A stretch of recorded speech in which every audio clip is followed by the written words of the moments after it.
A partir da próxima segunda-feira, as cidades que estão na fase amarela do Plano São Paulo de flexibilização poderão abrir bares e restaurantes. No entanto, eles só poderão funcionar até às 17 horas, com 40% da capacidade de atendimento e não podem ultrapassar o período de 6 horas. Bom, para isso, então, a gente recebe agora o presidente da Associação Brasileira para a Promoção da Alimentação Saudável e Sustentável, Sr. Almir Neto, para falar um pouco mais sobre essa reabertura. Bom dia, Sr. Almir, bem-vindo, obrigada pelo seu tempo aqui conosco. Bom dia, Adriana, é um prazer estar com vocês. Prazer bom dia aos é seus nosso. ouvintes também. Legal, seja bem-vindo, prazer é nosso. Sr. Almir, apesar dessas condições todas para a reabertura, dos perigos ainda da contaminação, o comércio do setor precisava de algum plano, de uma volta gradual para se manter? Sem sombra de dúvida. Esse é um fenômeno que está ocorrendo em várias partes do mundo, né? O setor está sofrendo muito, uma parte importante de restaurantes não conseguirão reabrir e é preciso dar um pouco de gás para eles também. Então, hoje os governantes estão bem cientes disso, tem que estar fazendo a gestão da crise sanitária e a gestão da asfixia econômica também, que o pessoal está ficando praticamente estrangulado. Verdade.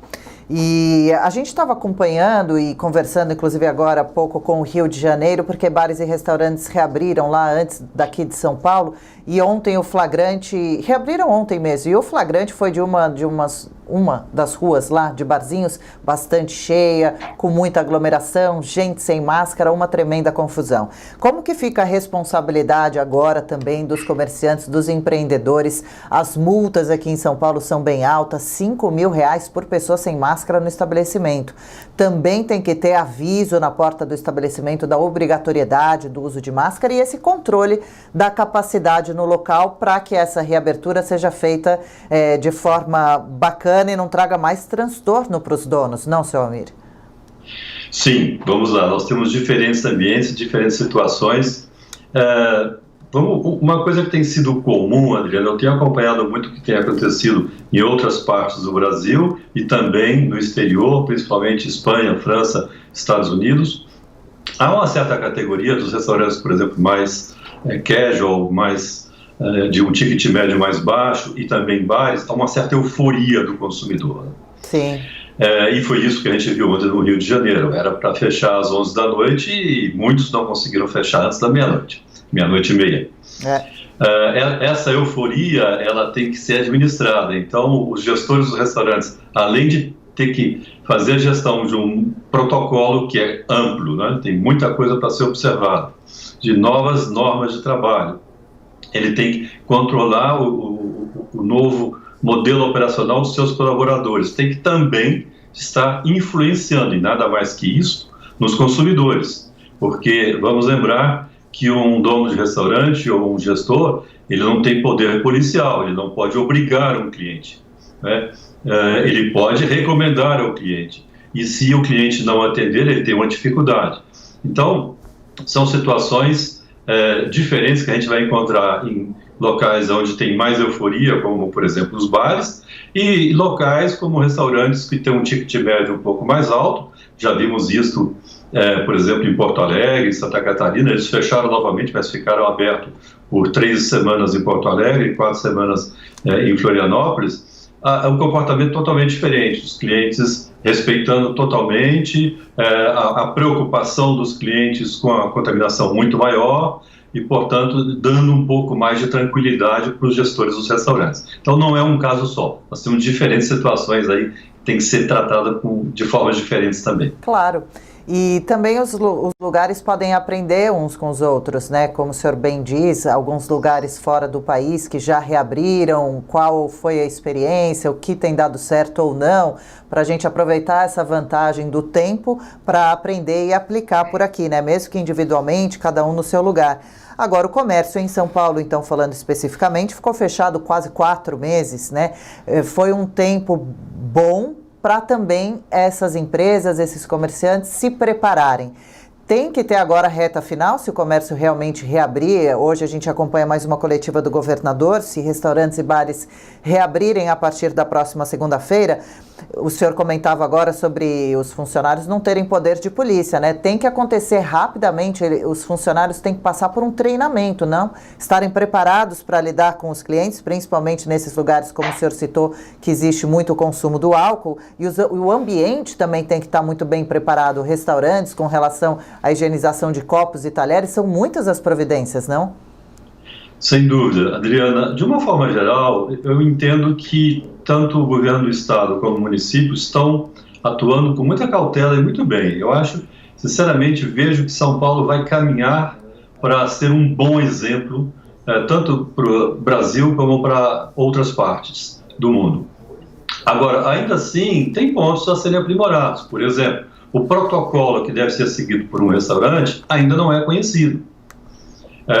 Conhece-se o rascunho desse protocolo, conhece-se as bases em que as entidades do setor foram chamadas a opinar, né, e levaram então as suas propostas para as autoridades, mas não tem ainda uma decisão final. Então imagine, para segunda-feira, dependendo de alguma novidade que tenha nesse protocolo, é dificuldade grande para esses gestores estarem 100% na segunda-feira. Esse é um pontozinho que ainda não está tão bom e que os gestores estão reclamando, porque eles estão ansiosos para conhecer os detalhes. Por exemplo, existe um ponto que há divergências de visão entre os próprios restaurateurs. Fala-se de 6 horas por dia. Alguns estão entendendo que pode abrir o meio-dia e ter que fechar em 6 horas, outros entendendo que podem ter funcionamento de 3 horas no almoço e 3 horas no jantar. Portanto, desde que feche até as 22 horas. Então, mesmo esse ponto, que é extremamente importante e faz uma diferença muito grande, por exemplo, para um bar, ainda não está muito claro. Nós entendemos que hoje, claro, que se for confirmada a liberação a partir de segunda, isso tudo deverá ficar mais claro. Tem razão. É boa pergunta essa, se o restaurante funciona 6 horas direto ou se pode fazer essa abertura, que é muito comum nos restaurantes, né? 3 horas para o almoço, depois mais 3 horas de tarde, e eles precisam se preparar, porque é muita comida sendo feita, muitos funcionários envolvidos, todo um sistema, não?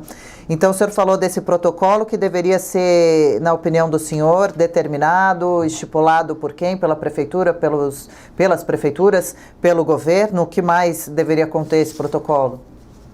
Esse protocolo, a Abrazel, que é uma entidade bem representativa, né, do setor de bares e restaurantes, ela encaminhou a proposta dela, ela teve várias reuniões e, a princípio, o que se comenta é que esse protocolo dela foi quase que amplamente aceito, tem pequenos ajustes, então existe já uma razoável informação do que vem por aí. Não vai ser 100% novidade.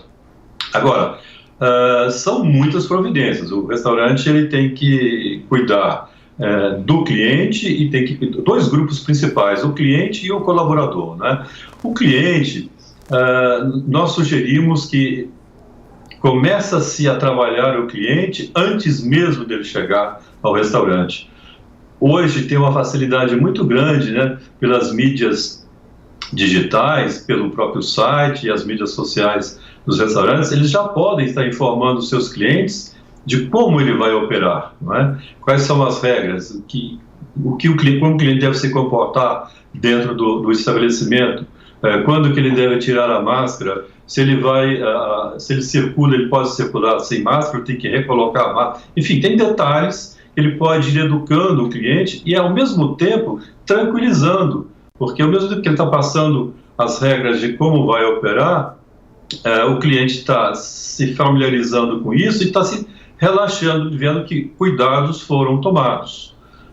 Então esse é o primeiro grupo. E o segundo grupo é o dos colaboradores, reunir os colaboradores, fazer um treinamento.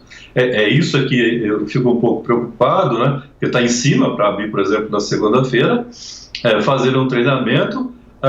Já existe também muito material por parte das associações de consultores na internet, que pode recolher esses vídeos e ajudar nesse treinamento dos colaboradores e manter o grito de guerra aí por algum tempo. É uma prática muito comum em restaurantes norte-americanos, por exemplo. 15 minutos antes de abrir o salão, eles fazem o grito de guerra. Relembra qual é o cardápio do dia, relembra se tem alguma coisa especial naquele dia, relembra alguma nova regra, enfim. E aí o pessoal inicia bem conscientizado do que é importante naquela data. Muito legal tudo isso. Bacana o nosso bate-papo. E para encerrar, então, senhor Almir, eu me despeço pedindo para o senhor reafirmar que acha legal, que está tudo certo, então, para a reabertura a partir dessa próxima segunda-feira, vê de forma positiva não só a reabertura, como agora a data. Então, eu agradeço ao presidente da ABPAS, Associação Brasileira para a Promoção de Alimentação Saudável e Sustentável, senhor Almir Neto. Boa sexta-feira e fim de semana para o senhor. Muito obrigado para vocês também. Valeu.